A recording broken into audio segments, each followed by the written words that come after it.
See, Ayub, erosion of media freedom itself can be seen through the lenses of glaciation of democracy and democratic institutions. Wherever there is, and whenever there is an erosion of media freedom, we will see the nosediving of democracy and related institutions. And that's why it's very important for us to sustain media freedom so that even democracy, progressive in its nature, must be sustained. Now, media freedom in itself is not carte blanche. It has got responsibilities due to it. And that is why the aspect of professionalism, attention to detail, fact-based journalism and reporting is very important. On the part of government, it must not fear scrutiny, as I said earlier, because the moment government fears scrutiny, it will start going for the journalists and media houses. And that itself may be seen as autocratic.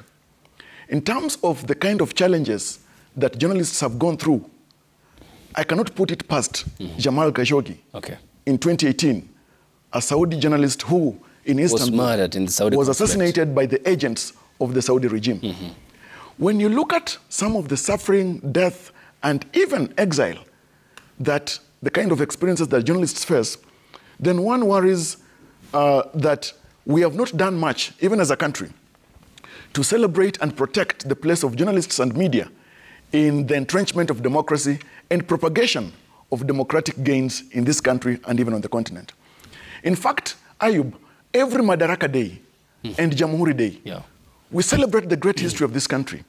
We celebrate great political leaders, but we forget that were it not for journalists and media reporters at the time, that story would not be with us today. So when we celebrate politicians as the vanguards of democracy, they must be placed side by side by journalists who are even as well vanguards of democracy and democratic progress.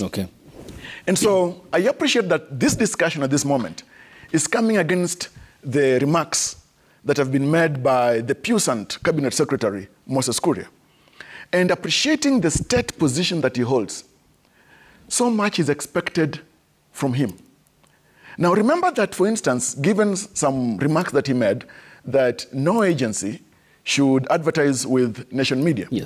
Now recall too that in terms of good governance, Article 10, Sub-Article 2, public participation, we know that for a call for public participation must be made, for example, in 2 leading dailies. Now suppose, for instance, we had Standard and Nation alone as leading dailies, and then there is such remarks against the nation media. Then does it mean that only, it's only the Standard that will carry, for example, an advertisement? Then it should go against regulations. And so I think in terms of the responsibilities of duty bearers, it's quite vital that the remarks are a bit measured because they have got a great effect. I've read the press statement by Nation Media Group.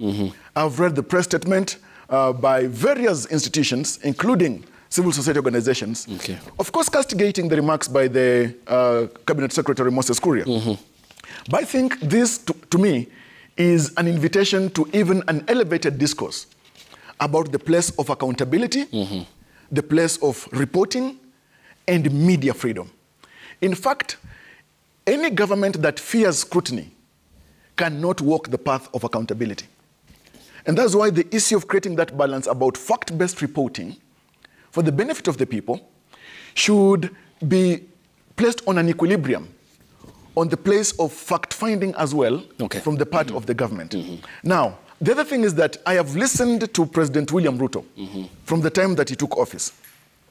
I have seen, in fact, that if you were to look at it, place it against the backdrop of history, there is no president in his young months in government who has invited journalists to his office, the State House, for engagement, to be put on a spotlight about the delivery and the manifesto, the way President William Ruto has done.